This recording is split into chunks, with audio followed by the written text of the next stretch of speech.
Господа, если вы вдруг решили, что Новый год закончился и подарков вам больше не видать, как собственных ушей, так вот вы сильно ошибаетесь. Есть игра «Калибр», в которой вы еще до сих пор можете урвать крутые награды. Я вот ракую прямо сейчас. Прям вот, ну вот, смотрите. Я реально ракую, видите, я умею нажимать мышкой и бегать. Ага. «Калибр» — это не просто командный экшен про современный спецназ, где вас ждут достоверные модели вооружения и ураганные перестрелки. Здесь решает тактика и слаженная командная работа. Поэтому, выбрав одну из 4 ролей, не забывайте прикрывать боевых товарищей, и они обязательно отплатят тебе тем же. А еще с недавним обновлением в игру добавили крутую карту под названием «Больница». Ну и само собой про подарочки. Сейчас в игре проводится новогодний ивент с ценными наградами за выполнение особых праздничных задач. Можно получить не только полезные расходники, но и уникальные эмблемы, а также торжественные камуфляжи.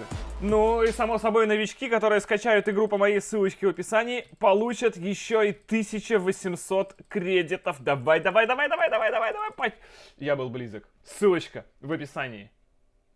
Господа, здравствуйте! Добро пожаловать наконец-то на эту серию, которую мы, честно говоря, задумывали, наверное, с сентября. И так получилось, что мы начали первые, а закончим последние. Но какая разница, если на финише мы будем единственными? Потому что мы вам сегодня расскажем, как сделать нормальные гусеницы на автомобиле.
Как вы знаете, гусениц в мире существует великое множество. Если прямо сейчас вы зайдете куда-нибудь на там Авито или где они еще могут продаваться, вы обязательно обнаружите в наличии, что продается их несколько штук, и все. И они являются некими универсальными такими гуслями, которые вы теоретически можете поставить на что угодно. И через это они автоматически не могут быть хорошими. Единственное правильное действие, которое вы можете сделать с покупной гусеницей, это вот так купить ее на Авито, дойти до мусора и этот мусор, собственно, в мусор выкинуть. Все, это единственный ваш путь по поводу того, что вы можете с ней сделать. Все остальное это, бесполезно абсолютно. Дело в том, что гусеничная техника, она немного сложнее колесной. И гусеницы, они бывают совершенно разных параметров. Там нужно учитывать пятно контакта, тип зацепа, как будет распределяться вес самих катков непосредственно по гусле. И все это ведет к тому, что если вы хотите, чтобы оно ехало хорошо, вы должны, во-первых, знать вес того, на чем будет стоять гусеница, и относительно этого веса уже понимать, какие у гусли должны быть площадь опоры 1, угол въезда 2, ходы подвески 3, ограничение переворота гусеницы 4. И если у вас всего этого нет, вы блогер.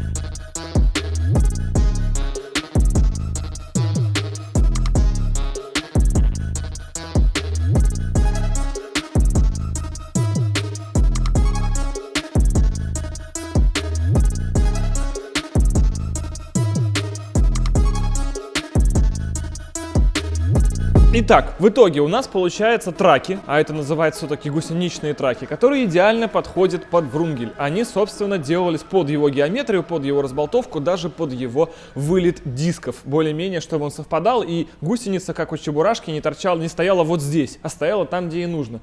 То есть вылет на сегодняшний день, если мы это переводим в некое подобие колеса, у нас получается 0. Никакой мы там не знаю, просто астрономический какой-то, который выламывает все подшипники, кулаки и так далее, а все-таки 0, что еще более-менее как-то вкладывается в понимание, по крайней мере, нормального человека. Далее, вот это количество катков. Я думаю, что вы все прекрасно видели, что этих катков у разных гусениц бывает там по 4, по 8, там 2 ряда и так далее. У нас их суммарно на все катки 126, да? 128? 128 роликов вот таких. Это сделано для того, чтобы вес распределялся, во-первых, правильно, во-вторых, чтобы было большое зацепление самих роликов с ответными зубами, которые идут на гусеничном полотне. Таким образом, при боковых кренах, чтобы оно грызлось всеми этими бесконечными рядами. И через это ведет к нереальной, соответственно, стоимости всего этого продукта. Потому что если мы берем на сегодня самый простой ролик, который вы можете купить от снегохода, самый простой это бурановский, он жить вообще не будет. А что-нибудь уже более-менее человеческое, так вот, каждый ролик стоит примерно от 3500 рублей. А их у нас, напоминаю, 128. То есть это ровно столько, за сколько конкуренты предлагают уже все 4 трака в сборе, если вы будете у них покупать. Хотя какая разница, сколько они стоят, если вы, по сути, отправляете деньги в шредер. То есть они просто распиливаются, и после этого, кроме как фотографий в Инстаграме, вы с машиной сделать ничего не можете. У нас же задача показать, как оно поедет. Немного теории, но мы не знаем в конечном итоге, как получится. И предмет неутихающих споров и до последнего дня – это тип зацепления ведущей звезды с полотном гусеницы. Дело в том, что, как вы видите, у нас полотно куплено под цевочное зацепление, потому что есть вероятность, что все-таки на него придется перейти. Сейчас зацеп ведущей звезды с полотном осуществляется тем, что на самой ведущей звезде у вас есть, так условно называем, трубочки, а здесь из полотна торчат зубья. Эти трубочки за зубы цепляются. В конечном итоге это может привести к облипанию снега, к налипанию снега на полотно. Это вполне себе нормальная ситуация. И начнет звезда проскальзывать.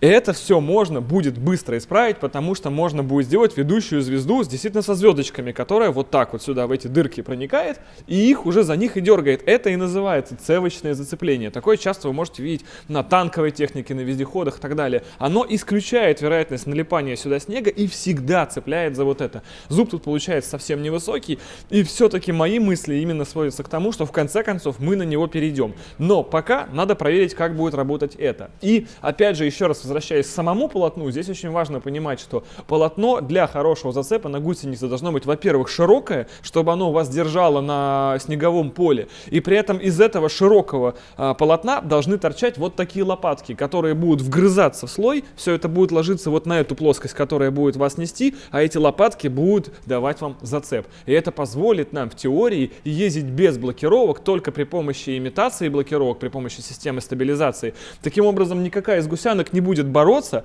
а на снегу нельзя ни в коем случае бороться к ручению или пытаться. Если вы на снегу чуть-чуть пробуксовали, все, вы тонете. Снег в идеале может быть бездонным. Это не тот случай, когда вы сможете докопаться до твердого. Снег может быть и метр, и 2, и так далее. Вы всегда должны идти по верху снежного поля, при этом иметь с ним сумасшедший зацеп. Именно поэтому, по сути, у нас такая именно снегоходная от горного снегохода гусеница. Самое главное, что у них есть, господа, это механизм антипереворота. То есть они имеют ход, но он ограничен. Причем этот ограничитель мы можем по своему усмотрению делать еще под разными углами. Пока что у нас нету наката, а впереди у нас как раз предстоят часы наката по рельефу, по разным типам покрытий, где мы узнаем, какие же все-таки хода нужны, может быть, даже увеличить вот сюда и так далее. В общем-то, как его знать. И самое главное, это все является быстросъемным. То есть это под стандартную ступицу, опять же, Wrangler, поскольку это кастомное изделие, которое делалось под конкретную модель автомобиля. И все, что вам требуется, чтобы его поставить где угодно, просто хайджек и только баллонник, и все. Вы снимаете ваши старые колеса, ставите обратно этот трак, прикручиваете на гайки, и все. Сам механизм антиповорота уже интегрирован в подвеску и остается в ней навсегда, если вы того пожелаете. Или, допустим, на весь сезон, если вы часто все это снимаете, ставите. Лезть под машину не надо. Выглядит как обычная замена колеса. И самое главное, если то, что вы опять же видите вот из простых гусеничных изделий, каждый трак весит 120-130 килограмм, наш трак весит 85. Это примерно столько же, сколько 37-е хорошие злые колеса. То есть это не влияет дополнительная вот эта неподрессоренная масса. То есть машине будет идти легко. Через это разгружена трансмиссия, через это, естественно, разгружена система охлаждения. Передаточное число мы считали, нет?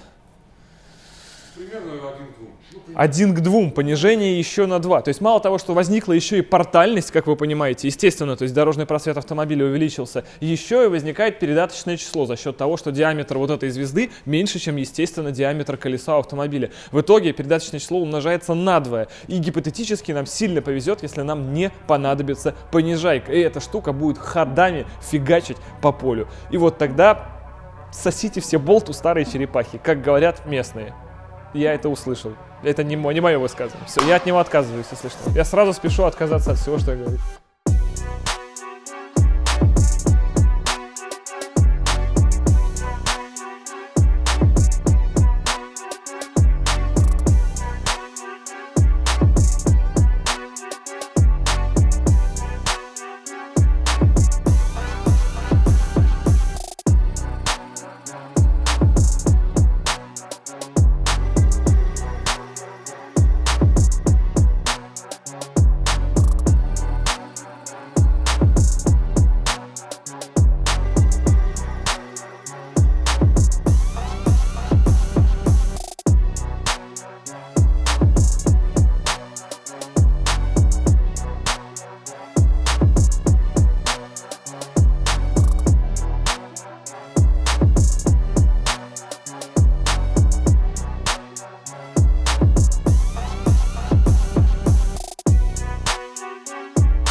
Дорожный просвет здесь, мы как только что поняли, действительно на самом деле не очень важен, потому что у вас или пухляк, или вы провалились под наст. А если вы провалились под наст, под несущий слой снега, то без разницы, какой у вас дорожный просвет, все равно вы сядете. Но тем не менее, если у вас вдруг на дороге пень, то 42 сантиметра. Это незначительно, говорит дядя Вань, выше получилось. Это как на лапах на 38-х в натуре. То есть, портальность работает, я бы так сказал, 42 сантиметра. Выше только ультратанк, пацаны. Все.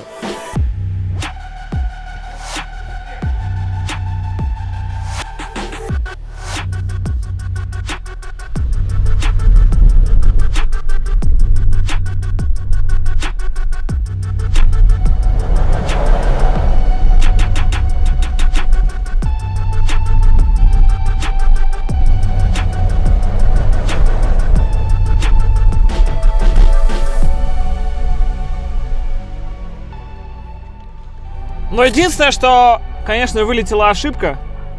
Давление в шинах. Дядя Вань, придется устранять как-то, я не знаю, прикрутить датчики с маленькими баллончиками.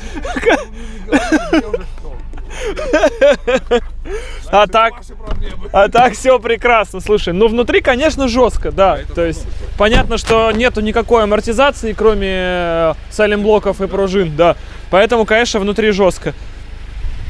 Так едет, я вот там съезжал, все, они прямо отыгрывают. Надо на что-то наехать нам, на Бентли. Сейчас, даже не знаю, что. Вот доски, можно на доски. Мы же не можем проколоться, кстати. Ну, поехали. Что, диагонали? Давай.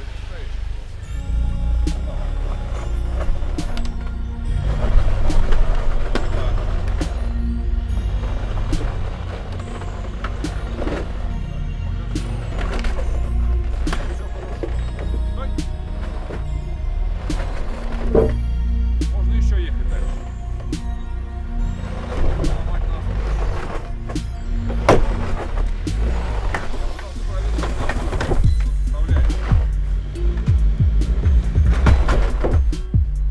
Такое ощущение, что под собой крошит просто все. Чудовище.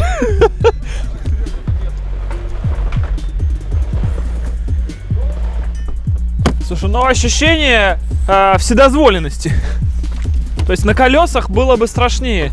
Видишь, через большую площадь контакта получается, что ты цепляешься большее количество времени, чем колесом. Ты не просто перевалил через точку, а ты на ней находишься долгое время. Заднюю часть мы сейчас... Слушай, у меня такое ощущение, что я бы и вперед уехал.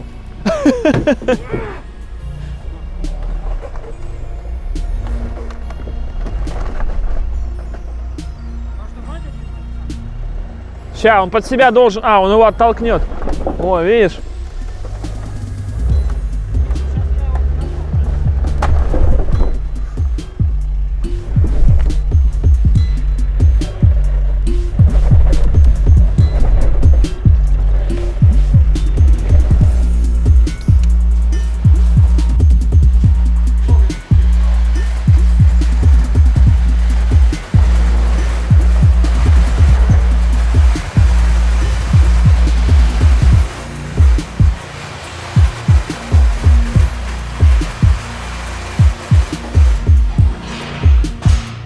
Итак, господа, крайне успешными факторами сегодняшнего выезда является то, что мы протестировали гуслю в таких неблагоприятных для нее условиях, как рельеф, какие-то доски, которые под нее попадают, пробуксовка практически на полном газу, выход со льда на то место, где она ловит зацеп, то есть, по идее, где происходят некие ударные нагрузки с блокировками дифференциала, хотя, по идее, гусеницу не надо использовать с блокировками дифференциала, она все должна быть на свободных диффах работать или на имитациях, или на муфтах, то есть не допускать жесткой блокировки правого и левого бортов. Сегодня это было, все абсолютно выжило, нигде нет никаких трещинок, ничего, за исключением того, что вот эти лопатки, конечно, они под корнем начинают уже резина, ну, слишком сильно ходить, они офигевают. И, в принципе, это логично, потому что этот рисунок предназначен только для снега, это горный, можно сказать, рисунок, не самый злой, есть еще злее.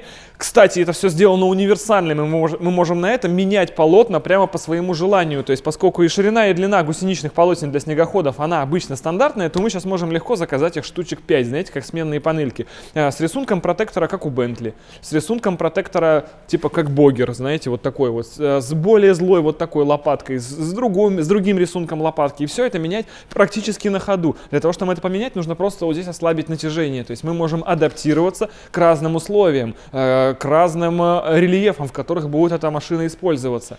При этом мы еще ничего не доказали. Эта машина никогда не была в снегу, и непонятно, как оно по нему поедет. Хотя в наших супертеоретических выкладках все должно быть просто огонь.